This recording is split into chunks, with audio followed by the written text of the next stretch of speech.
Hello ಸ್ನೇಹಿತರೆ, ಆಹಾರ ಯುಗ ಚಾನಲ್ಗೆ ಆತ್ಮೀಯವಾದ ಸ್ವಾಗತ. ಬೆಳಗಾಗಿದ್ದರೆ ಕಾಫಿ ಟೀಗಳು ಇರಲೇಬೇಕು. ಈಗಾಗಲೇ ನಮ್ಮ ಚಾನಲ್ನಲ್ಲಿ ಕಾಫಿ ಬೀಜಗಳನ್ನು ಹುರಿಯದೆ ಮಾಡುವ ಗ್ರೀನ್ ಕಾಫಿ, ಅದರ ವಿಶೇಷತೆ, ಲಾಭಗಳನ್ನು ಕುರಿತು ವಿಚಾರ ಮಾಡಿದ್ದೇವೆ. ಅದನ್ನು ತಾವು ನೋಡಿರದಿದ್ದರೆ ಅದರ ಲಿಂಕ್ ಅನ್ನು ಕೂಡ ಇಲ್ಲಿ ಕೊಡಲಾಗಿದೆ, ಅದನ್ನು ನೋಡಿ. ಆದರೆ ಇಂದು ಕಾಫಿಯಿಂದ ಮಾಡುವ ಟೀ ಎಂದೇ ಪ್ರಸಿದ್ಧವಾದ ಕಾಫಿ ಆಧಾರಿತ ಪೇಯವನ್ನ ಕುರಿತು ವಿಚಾರ ಮಾಡೋಣ. ಕಾಫಿಯಿಂದ ಮಾಡಿದ ಟೀ ಹುಬ್ಬೇರುವುದು ಸಹಜ, ಆದರೆ ಇದು ನಿಜ. ಈಗ ನಾವು ಮಾತನಾಡುತ್ತಿರುವುದು ಕಾಸ್ಕಾರ ಟೀ ಕುರಿತು. ಕಾಸ್ಕಾರ ಕಾಸ್ಕಾರ ಒಂದು ಸ್ಪ್ಯಾನಿಷ್ ಮೂಲದ ಪದ. ಕಾಸ್ಕಾರ ಎಂದರೆ ಹೊಟ್ಟು, ಸಿಪ್ಪೆ, ಚರ್ಮ ಎಂದರ್ಥ. ಅಂದರೆ ಈ ಟೀ ಆಗುವುದು ಕಾಫಿ ಚೆರ್ರಿಯ ಹೊರಕವಚದಿಂದ. ಕಾಸ್ಕಾರ ಟೀ ಎಂದರೆ ಕಾಫಿ ಚೆರ್ರಿ ಟೀ. ಕಾಫಿ ಚೆರ್ರಿಯಲ್ಲಿ 2 ದಳಗಳಾಗಿ ಸಿಗುವ ಬೀಜಗಳಿರುತ್ತವೆ. ಚೆರ್ರಿಯನ್ನು ಬಿಡಿಸಿ ಕಾಳು ತೆಗೆದ ನಂತರ ಸಿಗುವ ಸಿಪ್ಪೆಯೇ ಕಾಸ್ಕಾರ. ಸಾಮಾನ್ಯವಾಗಿ ಚೆರ್ರಿಗಳಿಂದ ಕಾಫಿ ಬೀಜಗಳನ್ನ ಬೇರ್ಪಡಿಸಲಾಗುವುದು. ಬೀಜ ಅಂದರೆ ಗ್ರೀನ್ ಕಾಫಿ ಬೀಜಗಳನ್ನ ನಂತರ ರೋಸ್ಟರ್ಗೆ ಹಾಕಿ ಹುರಿಯಲಾಗುತ್ತದೆ. ಪಲ್ಪ್ ಮತ್ತು ಚೆರ್ರಿಯ ಹೊರಭಾಗಗಳನ್ನು ಉಪಯೋಗಿಸದೆ ಚೆಲ್ಲಲಾಗುವುದು, ಕಾಂಪೋಸ್ಟ್ ಮಾಡಲಾಗುವುದು. ಹಾಗೆ ಮಾಡದೆ ಚೆರ್ರಿಯ ಹೊರಭಾಗಗಳನ್ನು ಒಣಗಿಸಿ ಅಥವಾ ಫರ್ಮೆಂಟ್ ಮಾಡಿದರೆ ಕಾಸ್ಕಾರ ದೊರೆಯುತ್ತದೆ. ತಿಳಿದ ಕೆಲವರು ಮಾತ್ರ ಈ ಉತ್ಪನ್ನದ ಸಂಸ್ಕರಣೆ ಮಾಡುತ್ತಾರೆ, ಮಾರಾಟ ಮಾಡುತ್ತಾರೆ, ಕಸದಂತೆ ತೋರುವ ವಸ್ತುವಿನಿಂದ ರಸಸೃಷ್ಟಿ ಮಾಡುತ್ತಾರೆ. ಕಾಸ್ಕಾರ ಕಾಫಿ ಚೆರ್ರಿಯಿಂದ ಆಗುತ್ತದೆಯಾದರೂ ಅದರಿಂದಾಗುವ ಬೆವರೇಜ್ಗೆ ಕಾಫಿಯ ರುಚಿ ಇರುವುದಿಲ್ಲ. ಕೆಫೀನ್ ಕೂಡ ಅಷ್ಟಾಗಿ ಇರುವುದಿಲ್ಲ. ಬಳಕೆ ಮಾತ್ರ ಟೀ ಅಂತೆ. ಹಾಗಾಗಿ ಇದು ಕಾಫಿ ಟೀ.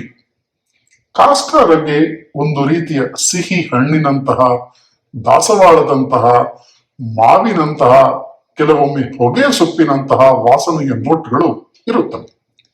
ಒಣಗಿದ ಕಾಫಿ ಚೆರ್ರಿ ಅಥವಾ ಚೆರ್ರಿಯ ಸಿಪ್ಪೆಗಳಿಗೆ ಬಿಸಿ ನೀರನ್ನು ಹಾಕಿ ಕೆಲವು ನಿಮಿಷಗಳ ಕಾಲ ಬಿಟ್ಟು ಅದನ್ನು ಸೋಸಿದ ನಂತರ ಸಿಗುವ ಡಿಕಾಕ್ಷನ್ನೇ ಕಾಸ್ಕಾರ ಟೀ.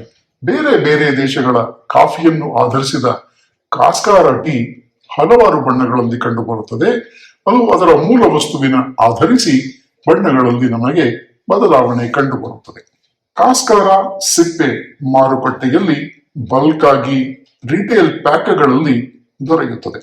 ಅಲ್ಲದೆ ರೆಡಿಮೇಡ್ ಟೀ ಆಗಿ, ಐಸ್ ಟೀ ಆಗಿ, ಹಲವಾರು ಸಂಯೋಜಿತ ಫ್ಲೇವರ್ಗಳೊಂದಿಗೆ ಹಾಗೂ ಸೋಡಾದೊಂದಿಗೆ ಕೂಡ ಮಾರುಕಟ್ಟೆಯಲ್ಲಿ ಲಭ್ಯವಿದೆ.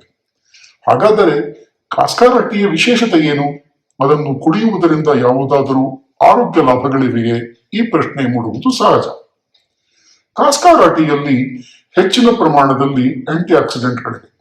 ಇವು ಫ್ರೀ ರ್ಯಾಡಿಕಲ್ಗಳನ್ನ ನ್ಯೂಟ್ರಲೈಸ್ ಮಾಡುತ್ತವೆ, ಸ್ಕ್ಯಾವೆಂಜ್ ಮಾಡುತ್ತವೆ. ಉತ್ತಮ ಪ್ರಮಾಣದಲ್ಲಿ ಆಂಟಿ ಆಕ್ಸಿಡೆಂಟ್ಗಳು ಇರುತ್ತವೆ ಎಂದು ಹೇಳಲಾಗುವ ಬ್ಲೂಬೆರ್ರಿಗಿಂತ 73 ಪಟ್ಟು ಹೆಚ್ಚು ಆಂಟಿ ಆಕ್ಸಿಡೆಂಟ್ಗಳು ಕಾಸ್ಕಾರದಲ್ಲಿರುತ್ತವೆ. ಇವು ಹೃದಯ ಸಂಬಂಧಿ ರೋಗಗಳು, ಕ್ಯಾನ್ಸರ್ ಇತ್ಯಾದಿ ರೋಗಗಳ ವಿರುದ್ಧವಾಗಿ ಸೆಣಸಬಲ್ಲವು. ಇಮ್ಯುನಿಟಿ ಬೂಸ್ಟರ್ಗಳು ಕೂಡ ಇವೆ. ಕಾಫಿಯ ಬೀಜಗಳ ಭಾಗವೇ ಆಗಿದ್ದರೂ ಕಾಫಿಯಲ್ಲಿ ಇರುವಷ್ಟು ಪ್ರಮಾಣದಲ್ಲಿ ಕೆಫೀನ್ ಇದರಲ್ಲಿ ಇರುವುದಿಲ್ಲ.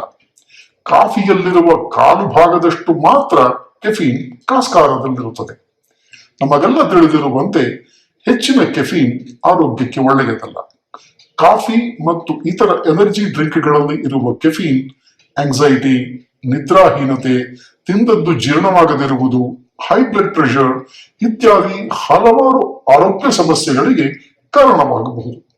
ಹಲವರಲ್ಲಿ ಕೆಫೀನ್ ಅಡಿಕ್ಷನ್ ಕೂಡ ನಾವು ಕಾಣಬಹುದಾಗಿದೆ. ಹಾಗಾಗಿ ಕಾಸ್ಕಾರ ಟೀ ಕಾಫಿಗಿಂತ ಇತರ ಎನರ್ಜಿ ಡ್ರಿಂಕ್ಗಳಿಗಿಂತ ಉತ್ತಮ. ಕಾಸ್ಕಾರ ಟೀ ಒಂದು ಉತ್ತಮ ಎಲೆಕ್ಟ್ರೋಲೈಟ್. ಇದರಲ್ಲಿ ಪೊಟ್ಯಾಷಿಯಂ, ಕ್ಯಾಲ್ಸಿಯಂ, ಸೋಡಿಯಂ ಇತ್ಯಾದಿ ಖನಿಜಾಂಶಗಳಿವೆ. ದೇಹದ ಆಯಾಸ, ಸೆಳೆತ ಇತ್ಯಾದಿಗಳಿಗೆ ಒಳ್ಳೆಯದು. ಇದು ಅದರ ವಿರುದ್ಧವಾಗಿ ಕೆಲಸ ಮಾಡುತ್ತದೆ. ಕಾಸ್ಕಾರದಲ್ಲಿ ಹೆಚ್ಚಿನ ಪ್ರಮಾಣದಲ್ಲಿ ಪೊಟ್ಯಾಷಿಯಂ ಇದೆ. ಇದು ನಮ್ಮ ನರ್ವಸ್ ಸಿಸ್ಟಮ್ಗೆ ಒಳ್ಳೆಯದು. ಹೈ ಬ್ಲಡ್ ಪ್ರೆಷರ್ ನಿಯಂತ್ರಿಸಲು ಸಹಾಯಕ. ಪೊಟ್ಯಾಷಿಯಂ ಕಡಿಮೆ ಇದ್ದರೆ ಸ್ಟ್ರೋಕ್ ಕೂಡ ಆಗಬಹುದು. ಕಾಸ್ಕಾರದಲ್ಲಿ ಬ್ರೈನ್ ಡಿರೈವ್ ನ್ಯೂರೋಫಿಕ್ ಫ್ಯಾಕ್ಟರ್ BDNFಗಳಿವೆ ಎಂದು ಹೇಳಲಾಗುತ್ತದೆ. ಇದು ಮೆದುಳಿನ ಆರೋಗ್ಯಕ್ಕೆ, ಸ್ಮರಣ ಶಕ್ತಿಗೆ ಬಹಳ ಒಳ್ಳೆಯದು. ಹೆಲ್ದಿ ಏಜಿಂಗ್, ಮೆಮೊರಿ ಹಾಗೂ ಭಾವನಾತ್ಮಕವಾಗಿ ಸುಖವಾಗಿರುವುದಕ್ಕೆ ಕಾಸ್ಕಾರ ಪೂರಕ ಎಂದು ಹೇಳಲಾಗುತ್ತದೆ. ಕಾಸ್ಕಾರ ಟೀ ಹೀಗಾಗಿ ಓವರ್ ಆಲ್ ಹೆಲ್ತ್ಗೆ ಒಳ್ಳೆಯದು. ಬಿಸಿಲಿನಲ್ಲಿ ಒಣಗಿಸುವಾಗ, ಫರ್ಮೆಂಟ್ ಆಗುವಾಗ ಯಾವುದೇ ರೀತಿಯ ಕಂಟಾಮಿನೇಷನ್ ಇಲ್ಲದಿರುವಂತೆ ನೋಡಿಕೊಳ್ಳುವುದು ಅವಶ್ಯಕ ಕಾಸ್ಕಾರವನ್ನ ಮಾಡುವಾಗ. ಕಾಸ್ಕಾರ ಟೀ ಹೊಸ ಯುಗದ ಆವಿಷ್ಕಾರವೇನಲ್ಲ. ಈಗ ನಾವು ಯಾವ ರೂಪದಲ್ಲಿ ಕಾಫಿಯನ್ನು ದಿನನಿತ್ಯವೂ ಬಳಸುತ್ತೇವೆಯೋ ಆ ಹಂತವನ್ನು ತಲುಪುವ ಮೊದಲೇ ಯಮನ್ ಹಾಗೂ ಇಥಿಯೋಪಿಯಾ ದೇಶಗಳಲ್ಲಿ ಎಷ್ಟೋ ಶತಮಾನಗಳ ಹಿಂದೆಯೇ ಕಾಫಿ ಚೆರ್ರಿಯನ್ನು ಒಣಗಿಸಿ ಬಳಸುತ್ತಿದ್ದರು ಎಂದು ತಿಳಿದು ಬಂದಿದೆ.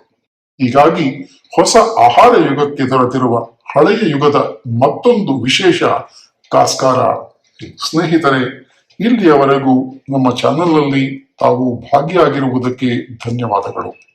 ಇಲ್ಲಿಯವರೆಗೂ ಸಬ್ಸ್ಕ್ರೈಬ್ ಮಾಡದಿದ್ದರೆ ಖಂಡಿತವಾಗಿಯೂ ನಮ್ಮ ಚಾನೆಲ್ ಅನ್ನ ಸಬ್ಸ್ಕ್ರೈಬ್ ಮಾಡಿಕೊಳ್ಳಿ.